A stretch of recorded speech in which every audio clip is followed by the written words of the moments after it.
নিজের স্বামীকে খুন করে তার দেহকে টুকরো টুকরো করে কেটে একটি ড্রামে ভরে সিমেন্ট দিয়ে সিল করে দেয় এই মহিলা। নাম মুস্কান রস্তোগি। শুধু ইনি একাই নন, এনার সাথে ছিলেন এনার প্রেমিক সাহিল শুক্লা। মৃত ওই ব্যক্তি মিরাটের বাসিন্দা, নাম সৌরভ রাজপুত, যিনি মার্চেন্ট নেভিতে একজন অফিসার ছিলেন।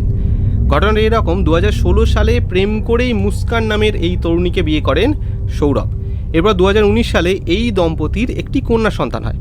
কিন্তু মেয়ে হওয়ার পরই সৌরভ জানতে পারেন তার স্ত্রী মুস্কান তার নিজের বন্ধু সাহিলের সাথে অবৈধ সম্পর্কে জড়িয়ে পড়েছেন। শুরু হয় ঝামেলা। এরপর বহুবার নিজের স্ত্রীকে ফিরিয়ে আনার চেষ্টা করেন সৌরভ, কিন্তু তার কোনো ফল হয় না। মাসের পর মাস কাজের সূত্রে বাইরে থাকায় সেই সুযোগটাই নেয় সৌরভের বন্ধু সাহিল। এরপর সাম্প্রতিক 28শে ফেব্রুয়ারি সৌরভ নিজের মেয়ের 6 বছরের জন্মদিন উপলক্ষে ছুটি নিয়ে বাড়ি ফেরে। জানা যায় গত 4 মার্চ থেকে সে মিসিং হয়ে যায়।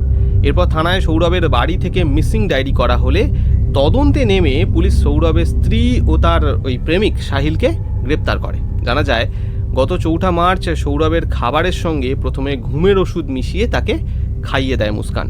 এরপর সৌরভ গভীর ঘুমে আচ্ছন্ন হয়ে পড়লে তার গলা ছুরি দিয়ে কেটে তাকে খুন করে এই প্রেমিক সাহিল। हाँ, कोर्ट उसे अब फांसी ही की सजा दे। आप खुद मांग कर रहे हैं। मांगे, उसे जीने का हक नहीं है, नहीं, ऐसे बच्चों को उसको जीने का हक नहीं है। আর এখানেই শেষ নয়, এত কিছু ঘটানোর পর ওই মহিলা নিজের প্রেমিকের সাথে মানালি ঘুরতে চলে যায়।